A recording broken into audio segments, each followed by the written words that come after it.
እንዴት አላችሁ? ከአጅሪ ጋር መልካም ቆይታ ይሁንላችሁ። አጫጭር የሀገር ውስጥና ዓለም አቀፍ መረጃዎችን እንደሚከተለው አቅርብላችኋለሁ። አዲሱ የዓለም ስጋት ሰሞኑን ኔዘርላንድ ባለቤት የሆኑ በአትላንቲክ ውቅያኖስ የሽርሽር መርከብ ላይ የተከሰቱ 3 የመርከቧ መንገደኞች የገደለው ሃንታ ቫይረስ አዲስ የዓለም ክስተት ሆኗል። ከሞቱ 3 ሰዎች በተጨማሪ ሌሎች 3 ሰዎች ቫይረሱ እንደተገኘባቸው ተገልጾ ነበር። በዝርያዎች መነሻነት ገዳይ የሆነው የሃንታ ቫይረስ ስጋቱ ከተከሰተበት የአትላንቲክ ውቅያኖስ በተጨማሪ በሌሎች ሀገራት እየተዛመተ ይገኛል። እስራኤል በዛሬው ዕለት በዚሁ ቫይረስ የተያዘ የመጀመሪያ ኬዝ ይፋ አድርጋለች። በናፍጣ እጥረት ምክንያት ኢትዮጵያ ውስጥ ምርት ለገበያ ማቅረብ እያስቸገረ ነው።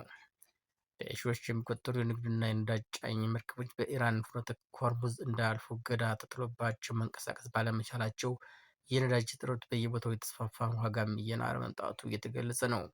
በኢራን ክልከላ የተነሳ 22500 መርከበኞች በ1550 የንግድ መርከቦች ውስጥ በባህር መስመሩ ማለፍ ሳይችሉ መቅረታቸው ከሰሞኑ ተዘግቧል።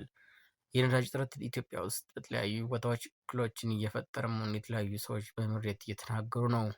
በናፍጣ እጥረት ምክንያት እየናረ በመጣው የጭነት መጓጓዣ ዋጋ የተነሳ የሙዝ ምርታቸውን ለማዕከላዊ ገበያ ለማቅረብ መቸገራቸውን ሌሎች የብል የተናገሩ በደቡብ ኢትዮጵያ ክልል የጋሞ ዞን ሙዝ አምራች አርሶ አደሮች መጥቀስ ይቻላል።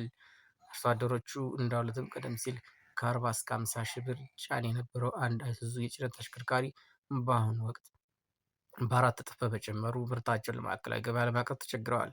የአርባ ምንጭ ከተማ አስተዳደር ንግድና ገበያ ልማት መምሪያ በበኩሉ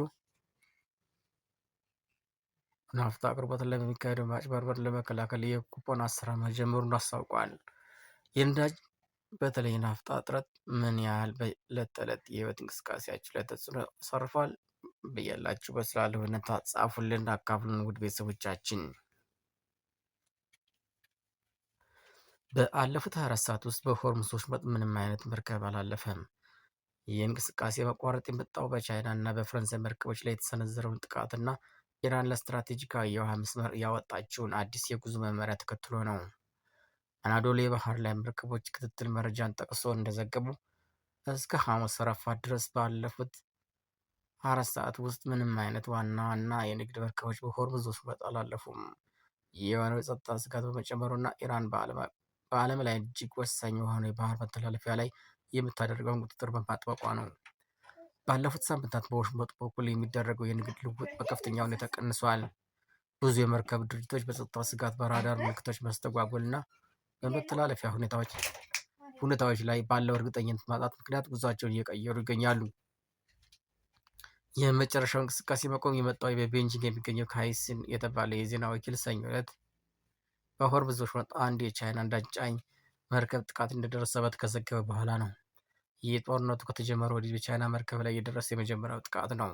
ጥቃቱ የተፈጸመው በተባበሩት አረብ ኤሚሬትስ አልጂር ወደብ አቅራቢያ ሲሆን መርከቡ ላይ የእሳት አደጋ አስከትሎ እንደነበር ተገልጿል። በሌላ በኩል ከምዕራባውያን ሀገራት ጋር ግንኙነት ያላቸው መርከቦች በአደገኛ ሁኔታ ወሽመጡ ሲያቋርጡ ታይተዋል። የኢራን እስላማዊ አብዮታዊ ዘብ የባህር ኃይል እንደገለጸው መርከቦቹ ቴህራን በሆርሙዝ ወሽመጥ ላይ ያወጣቸውን አዲስ የጉዞ ደንብ እያከበሩ ነው። የባህር ኃይሉ በኤክስ ገጹ ላይ ያሰፈረው መልእክት የመርከቦች ትብብር ለቀጠናው የባህር ደህንነት አስተዋጽኦ እያደረገ መሆኑንና በአዲሱ መመሪያ መሰረት ደህንነቱ የተጠበቀና የተረጋጋ ጉዞ እንደሚረጋገጥ ተገልጿል። የባህር ኃይሉ መርከቦች ኢራን ለየቻቸው መስመሮች ብቻ እንዲጠቀሙ ያሳሰበች ሲሆን ከመስመር መውጣት እንደ አደገኛ ድርጊት ተቆጥሮ ቆራጥ እርምጃ ሊወሰድ እንደሚችል አስጠንቅቋል።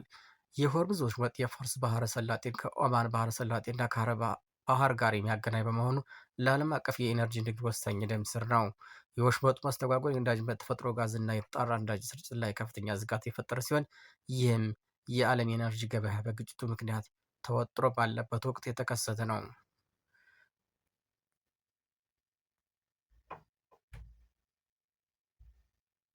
ጣና በለስ በቀን 12000 ኩንታል ስኳር ለማምረት ዝግጁ መሆኑ ተነገረ። ለዓመታት በኤሌክትሪክ ኃይል መቋረጥ ምክንያት ምርት አቁሞ የቆየው ግዙፉ ጣና በለስ ስኳር ፋብሪካ የኃይል አቅርቦት ችግር ተቀርፎለት በጥቂት ቀናት ውስጥ ወደ ማምረት እንደሚገባ አሚኮ ዘግቧል። የፋብሪካ ህዝብ ግንኙነት ኃላፊ አቶ አድገህ መኩሪያ እንደገለጹት የኃይል ማስተላለፊያ ተከላው ተጠናቆ ወደ ፋብሪካው ኃይል ተለቋል። በአሁኑ ወቅትም ለስኳር ምርት ግብዓት የሚሆነው ሸንኮራ አገዳ የማዘጋጀት ስራ በከፍተኛ ርብርብ እየተከናወነ ይገኛል። ከ4,000 ሄክታር በላይ መሬት የሚሸፍነው ይህ ግዙፍ ፕሮጀክት በሙሉ አቅሙ ወደ ስራ ሲገባ በቀን 12,000 ኩንታል ስኳር የማምረት አቅም አለው። ፋብሪካው ዳግም ስራ መጀመሩ ለሀገር ውስጥ የስኳር አቅርቦት ትልቅ እፎይታ ከመሆኑም ባለፈ ለ23,000 ዜጎች የስራ ዕድል በመፍጠር ረገድ ከፍተኛ ፋይዳ እንደሚኖረው ተገልጿል። የፋብሪካው ወደ ስራ መመለስ በኢንዱስትሪው ዘርፍ ትልቅ ተስፋን የፈነጠቀ የምስራች ሆኗል። ውድ የአጅሪ ቤተሰቦች ለዕለቱ ያዘጋጀናቸው መረጃዎች ይህን ይመስላሉ። ሰላም።